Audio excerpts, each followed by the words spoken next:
TCL is a proud sponsor of the Score North Studios. Enjoy more of the things you love with TCL. I always seem to be playing with some type of freak of nature defensive end for the past 5 years. So it's been great. The season I had with Daniil was great. His contract's a little bit bigger now. That's the difference between him and Daniil. Me and Daniil. And other than that, just getting customized and acclimated with everybody else on the defensive line too. I know what Daniil do. I know how to play with Daniil. That's not a problem. For the most part, just making sure I'm getting along and making sure I know how to play with everybody else on the D line. Big impact. Another reason why I have my deal in Cleveland was because of Dre. Putting me in positions to be productive, man. And I know his philosophy and what he brings to the table, and he can get the best out of me too. So, match made in heaven. I get in where I fit in. Simple as that. That's how I'm taking it. I'd be the first year where I'm not a starter, so just getting in where I fit in. Sheldon Richardson. I love that attitude. He expected to be a starter. He expected to get paid more in free agency, but the cap came down, and he even mentioned you get up close to the draft and everyone's out of money, and so listen, I'll just take what they give me. This is the first time I'm not a starter, and his attitude was A+. He could have come in here and sulked like all those Twins players did, Lance Lynn, right? Didn't get what they wanted, and Sheldon Richardson comes in, and he has a great positive attitude despite not being a starter. We can all learn something from that, gentlemen. Especially if you know that there's an off chance that you could probably compete for playing time and guys get hurt. And that's the smart thing is just, it's football. Something will transpire that will probably give you a chance, right? So, and you know what else too, though? So here's the smart play for Sheldon as well. He's at a point in his life where I'm sure it would be nice to start, and he's actually good against the run, so he could start. He could play all 3 downs. But, if I told you, Phil, that I was going to sign you to a contract and you were going to exclusively rush the quarterback and possibly get a lot of sacks, and I was going to pay you fair, but I wasn't going to pay you great, I think you'd be like, okay, cool, that's fine. So, there's nothing to lose here. Yeah, listen, as long as there's enough commas and zeros in my paycheck, I'm not going to complain if I'm a football player. So, this is Purple Daily, and my name is Phil Mackey. That is Judd Zulgad, and that is our executive producer, Declan Goff, over there. He's already at least one seltzer in on this live happy hour edition of Purple Daily. We're sort of changing it up this week because we're sending Judd out to the Twin Cities Orthopedic Performance Center to take copious notes and capture footage. All of this is presented by our friends at TCL. Enjoy more of what you love with TCL. And so we're going to throw it over to Judd here. Our mission statement on the show, in case we haven't said it in the last week, is we want the Vikings to win a Super Bowl before we all die. And they've done a pretty damn good job maximizing cap space to put pieces around Kirk Cousins, to fortify that defense. This is about as deep on paper as this defense has looked probably since 2017.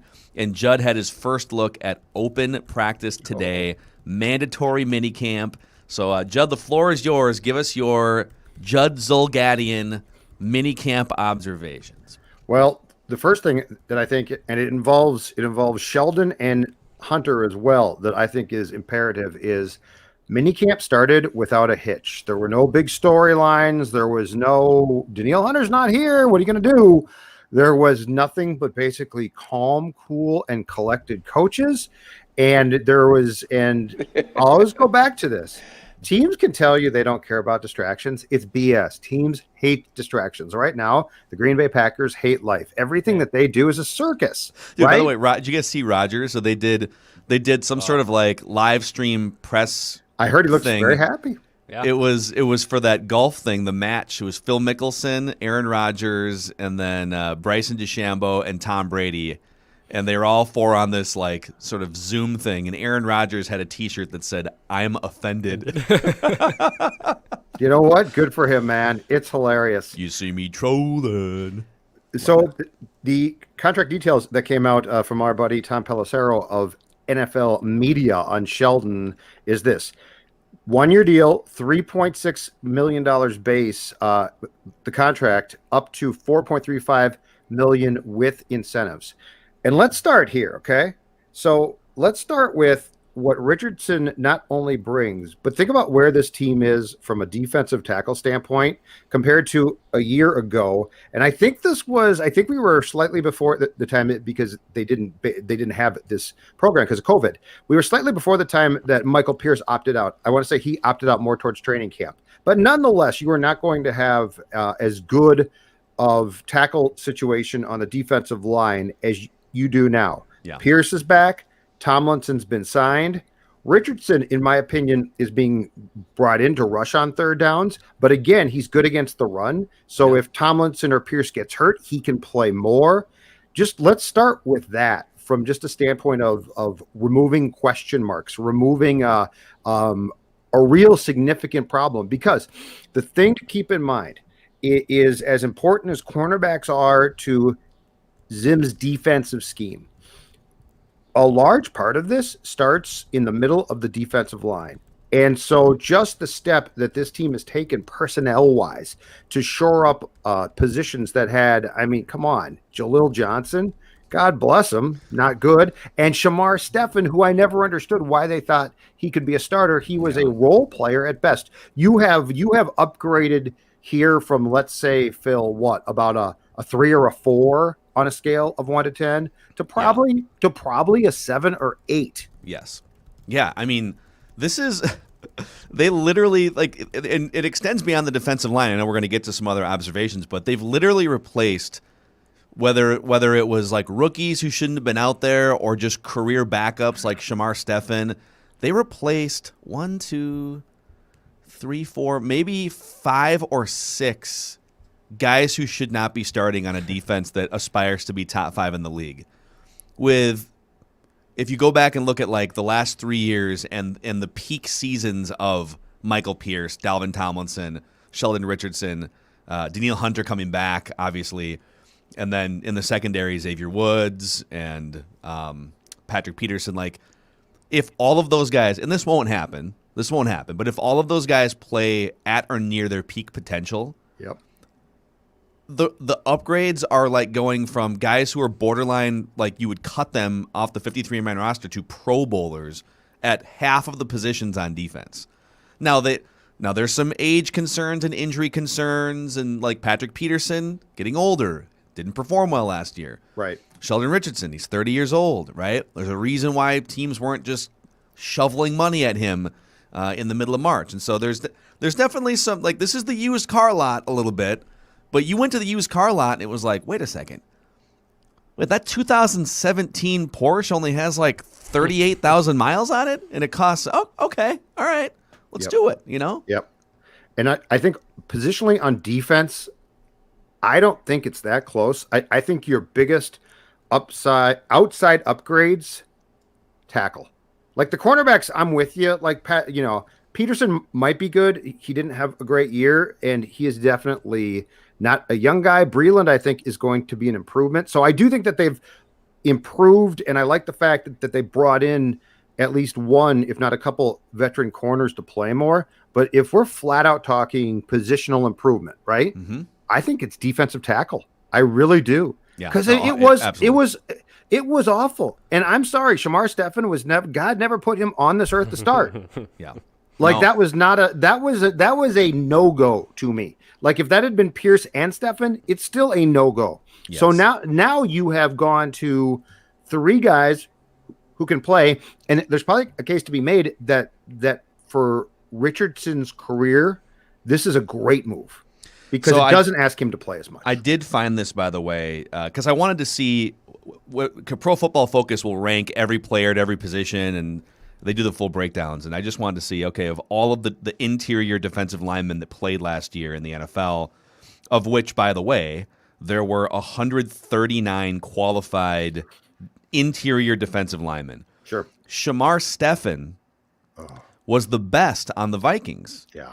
And he was 73rd in PFF grade. So he was smack dab in the middle, like below average, but that was like your best interior defensive lineman last year, okay? Yes. So Dalvin Tomlinson was 25th. Sheldon Richardson was 37th. And then if you go back to 2019, which is the last time Michael Pierce played a full season, with the Baltimore Ravens, I believe he was like top half of the league as well. So you're taking the best PFF rank of all the interior defensive linemen for the Vikings was 73rd, and you're replacing all of those guys with top 40 or top 25, or maybe even if Dalvin Tomlinson is playing at his best and Michael Pierce playing at his best, borderline like top 10, top 15 interior defensive linemen. So huge win all around, and if I haven't said it 100 times this week, here's 101. Rob Brzezinski is a salary cap god, and he has made so much work with so little this offseason. And later this week, I know a lot of people have chirped me on Twitter, and it's probably rubbed off on Judd and Declan too. You need to admit you were wrong, that Kirk Cousins' contract doesn't prevent the Vikings from loading up this roster. We will talk in depth about that later this week. Let's let them play some games. But they've done a damn good job. As I go through my minicamp day one observations, we're also going to get to why those people aren't necessarily right. And by the way, I think we all agree that they've done an excellent job. But we're gonna get to why Cousins' contract actually is going to cause some problems. Okay. But staying on the defensive side of the football, I want to talk about cornerbacks. Is this observation number 2? This is observation number 2, and it's an observation also mixed with the Vikings have signed a lot of cornerbacks, right? Mackenzie Alexander, Patrick Peterson, they're bringing in guys, Breland, that's a lot of guys. What are you doing? That's interesting. And yes, it's for competition, but it's also because of this. Cornerbacks don't stay healthy. Breland, not surprisingly, who volunteered on his introductory Zoom call with the local press that he had shoulder surgery, I think in March, right after the season, February or March. Breland watched practice today, did not take part. He is not prepared yet to practice. My guess is he will become day one of training camp. Here's the fly in the ointment, though, of something to just keep your eye on and keep in mind as training camp approaches. Cameron Dantzler also did not practice today. And you might be like, oh, okay, that's fine, Judd. It's June. Who cares? At some point in time, because I like him, but at some point in time, Cam Dantzler has to prove he can stay healthy. Now, last year, he had the scary concussion/neck injury against the Packers. I want to say he also had a rib injury at one point, and then I believe he ended the season with a hamstring problem that didn't allow him to play in the regular season finale against Detroit. And he was on the field today, but not taking part again. This is why, beyond the fact that a guy like Peterson and Breland improve your experience as far as the depth goes as well, Phil, this is why you have to be concerned, though, about Dantzler playing. So he's not practicing again today. Jeff Gladney, by the way, who was arrested in Dallas in April on assault charges, still not there. Shooter in the Pioneer Press on Sunday had a report that read like it was sort of sourced in that they might release him. Yeah. But anyway, keep a very close eye on the second of the Vikings' 2 first-round draft picks in 2020 and the third-round pick. Both of them might have had potential, but if you can't play because of off-the-field problems or because of injury, potential doesn't matter. But the reason why you sign all of these guys is I think there is genuine and justified concern about Dantzler, who's he's a tall guy, but he's incredibly slight, about his ability to just flat out stay on the field. Yeah, and I think I think we all got a little excited, right? It's Cam Dantzler, 3rd-round pick, just jumps out in the 5 or 6 game stretch after the bye before he got dinged up again. You're like, man, this dude might be better than Gladney, and he might just be like the shutdown corner that the Vikings have been looking for since Xavier Rhodes fell off the age cliff. And I don't think him, having some injury issues necessarily rules that out, but it was a smart move for the Vikings to just move him down to 4th potentially on the depth chart. For all of those reasons, right? Just listen, this is a position where you're gonna guys are gonna miss games due to injury or whatnot, but B, you can't just have dudes like Chris Boyd and Chris Jones out there who have no idea what they're doing and can't make a tackle and don't want to make a tackle. Like, it's kind of as our friend Eric Eager from Pro Football Focus will say, defense is all about the weakest link, and the Vikings have made their weakest links strong. Right now, Cam Dantzler and Sheldon Richardson are backups. Backups. Those are your 12th and 13th defensive players right now if the season started today, instead of Armin Watts and Chris Boyd.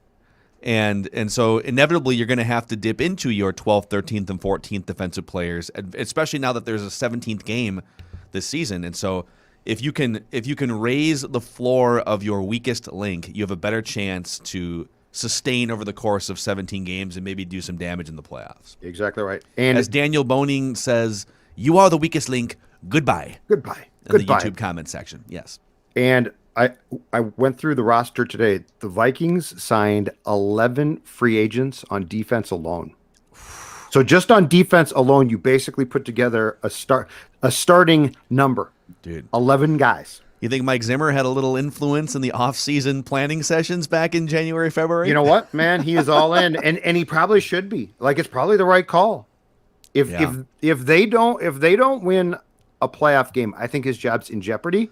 And so he is going to go down, and we can debate it. Like, it might be the smart move. It might be the wrong move. I don't know.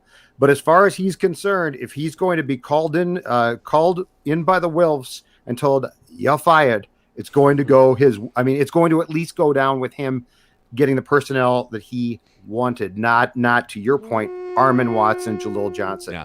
But real quick, before we get to Judd's third training camp observation, all of Judd's mini camp, training camp is still a month away. I'm already jumping out in front. I can't wait for training camp, by the way. I'm very excited.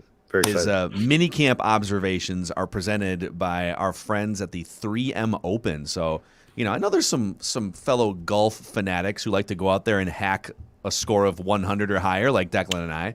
Well, if you want to watch guys shoot much lower than 100 and maybe enjoy an adult beverage or two while you do it, fans are welcome at the 3M Open. It's at TPC Twin Cities. It's a beautiful, beautiful place to watch some shootout golf. July 19th through the 25th, and tickets are available at 3mopen.com/tickets. 3mopen.com/tickets. Wear your knickerbockers. What do we need Judd to?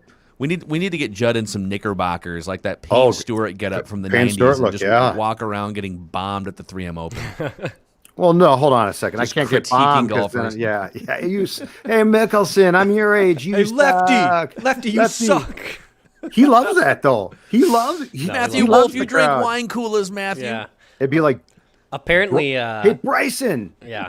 You ain't so bad. I would love to get Bryson and Koepka on the same tee box, but we'll see if that happens. I don't think those guys are. I don't think right now those guys are scheduled to appear, but maybe we can make that happen. We'll make it happen. That'd be awesome.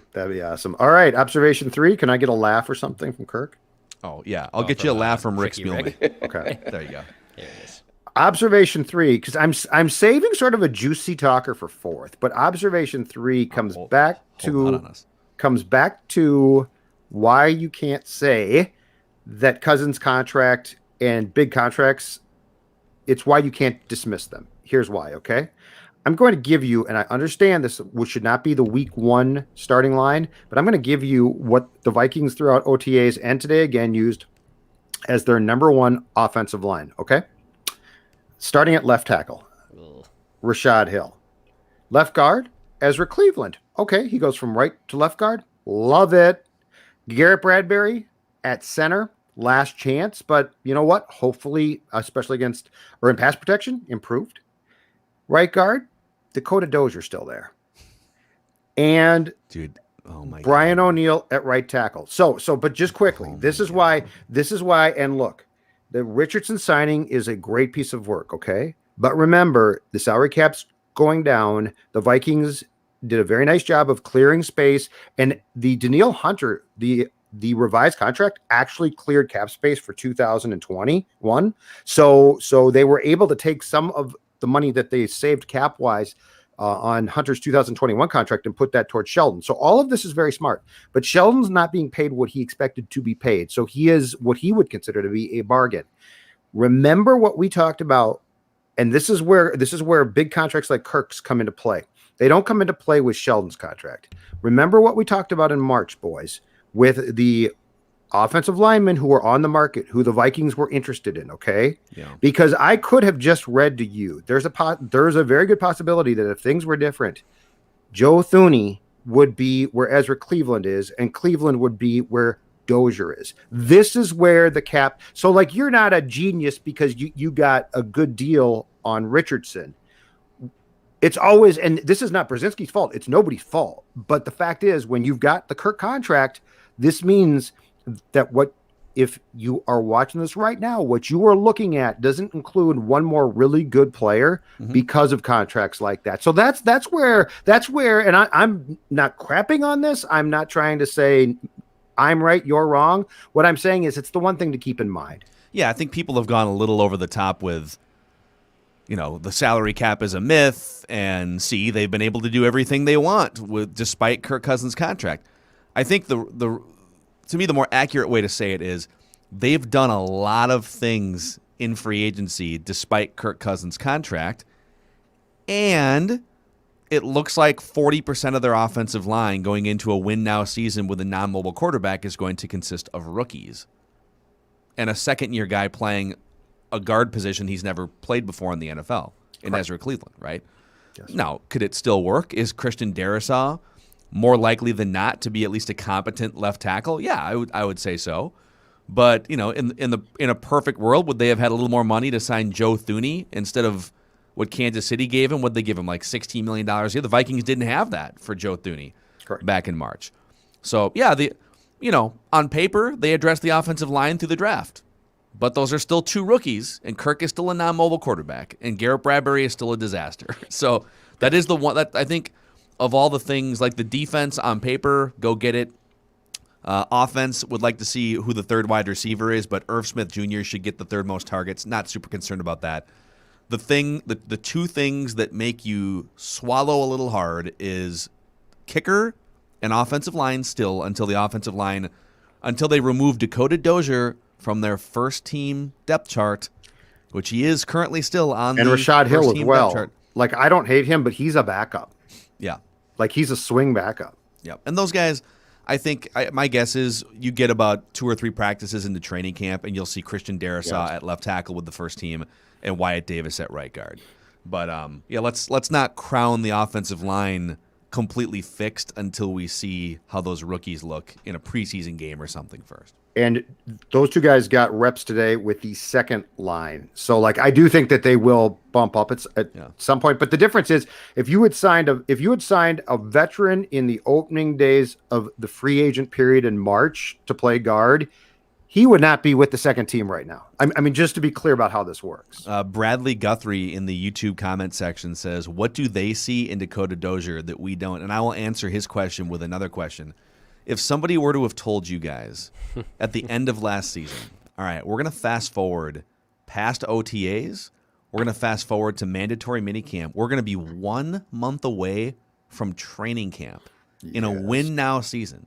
Yes. And 1 month away from training camp, Dakota Dozier is going to be the starting right guard on the depth chart until someone beats him out. What would you guys have said? You're crazy. He won't be there. Yeah, I mean, I didn't. That's what's happening right now. Yeah, I thought there was no way he comes back. They re-signed him on purpose. They willingly, re-signed him by choice. Yes, he came in and sat down and signed a sheet of paper. I don't understand it for the life of me. But anyway, so that's where a big contract does come into play here, because the rookies might be fine, but they're rookies, and so there's not a slam dunk day one starter, at least in a mini camp. All right, I'm to my last one. All right, before you get to your last one here, for all of you guys watching on our YouTube channel right now, youtube.com/Purple Daily Podcast, if you could click the subscribe button, if you could click the like button, and if you could click the bell notification button, you would be helping us spread the word about the show, and really you'd be helping yourself get daily Vikings entertainment delivered right to you. You can even watch on your smart TV. It's great. Hopefully your TCL smart TV. Enjoy more of what you love. TCL. Send us a picture. That's right. Send us pictures. Tweet us pictures of our big fat mugs right and coming into your house. All right. Enough of this shilling. We'll move to Judd's next observation. So here's the last one, and this actually will provide some room for discussion. And I don't know how I feel about it, but right now I think I'm sort of neutral. I think I'm Switzerland here. I don't think I'm upset by it. UFOs are real. Dozier's the day one starter. Thank you. And you know what? They probably are. So. Yeah. So in watching today's practice, which by the way was supposed to go from 10 to noon Central, it went from 10 to like 11:10. So we are talking a very short practice here. All right. I mean, this is the new National Football League. This is the kind. Feels a little lazy to me. No helmets. They had those white helmets back on, those shells that they wear, like rugby helmets. There's no, so like, I mean, we are talking about as laid back as you could possibly get. But the quarterback pecking order today was as follows: Kirk Cousins, okay, not surprising. Jake Browning took the second most snaps. And I would say if I was to do what the Vikings won't do in the month of June, which is give you a good old depth chart, I would say that Kellen Mond and Phil Mackey's favorite Big Ten quarterback of all time, Nate Stanley, probably shared the number 3 role. And now here's where I'm going to go with this, all right? In the case of the offensive line, I think Darrisaw and Wyatt Smith start week 1. Like, unless they get hurt or something just goes incredibly wrong and they're awful, I think they start week 1. I'm beginning to think more and more that Kellen Mond might not be the backup quarterback week 1, that they might carry 3 quarterbacks to start the season on the roster.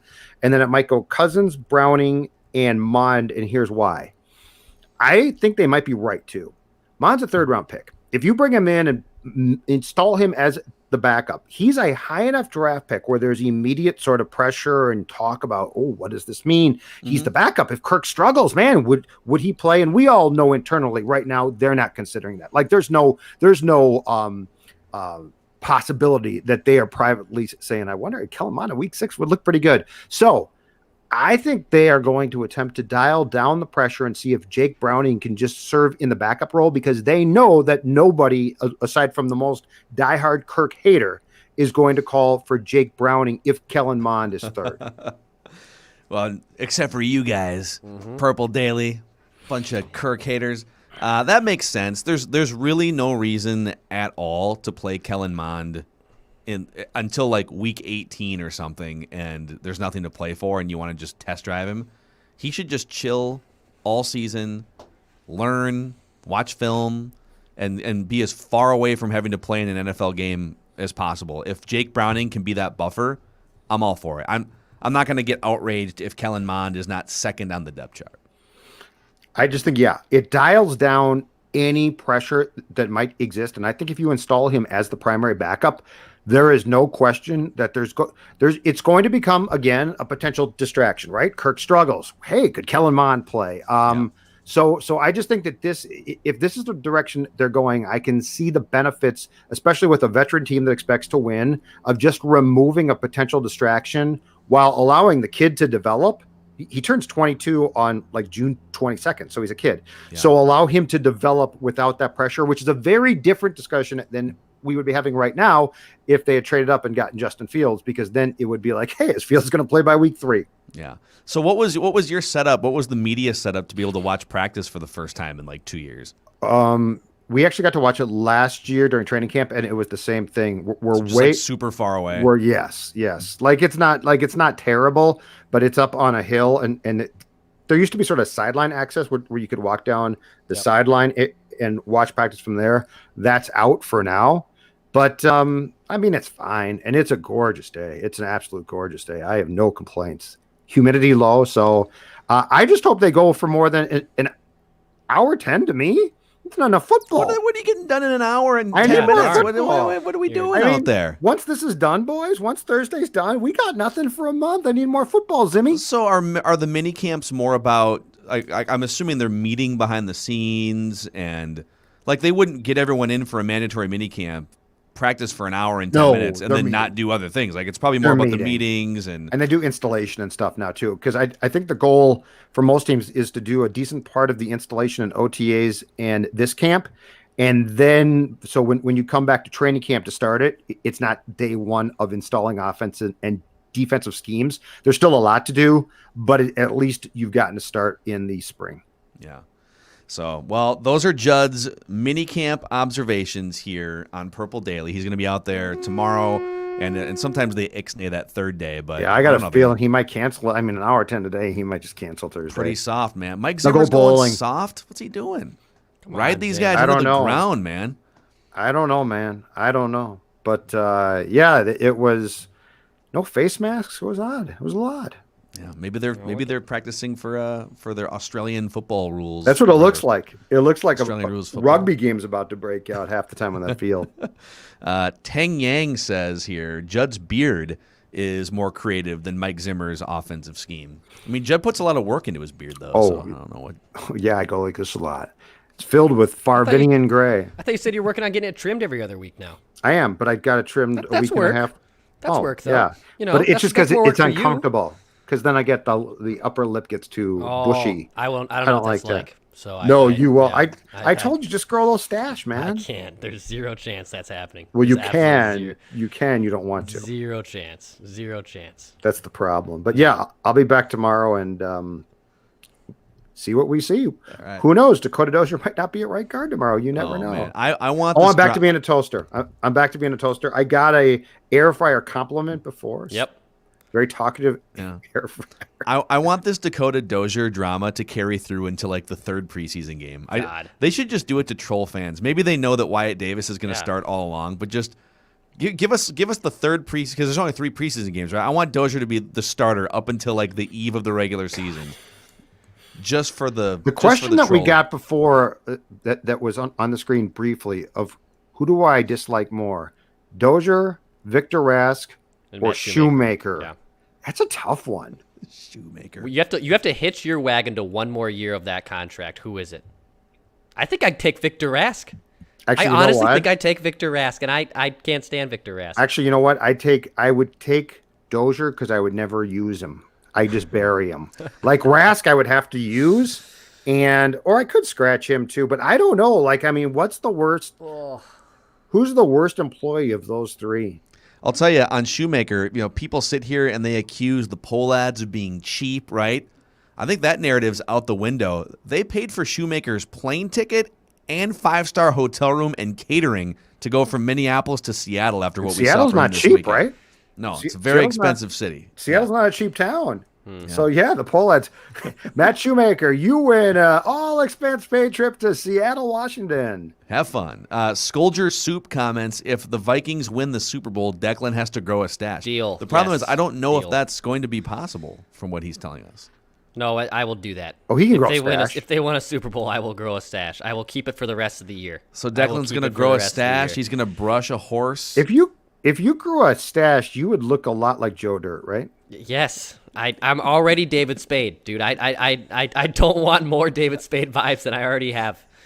I can't afford it. He's stockier than you now, though, I think. Oh, well, finally. It took him 50. Maybe that's my plan, too. At 55, I'll probably finally put on some weight here. I think. Oh, you will eventually. Eventually. The metabolism runs out. But, but yeah.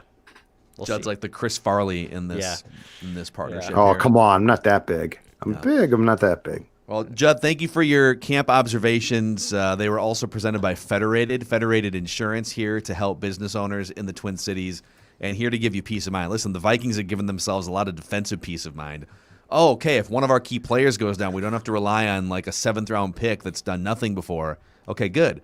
Well, that's what Federated brings to your business. You don't have to just rely on your whims. Maybe you're new to running a business. Wherever you're at in your business's life cycle, Federated's been around since 1904. They're one of us. They are very, very good at allowing you to sleep better at night with all the tools and resources they have at federatedinsurance.com. Remember, at Federated, it's our business to protect yours. All right, we'll do it again tomorrow. Also, check out, Doogie and Declan sat down for a bonus scoop session on the Score North YouTube page and on the Mackey and Judd podcast feed.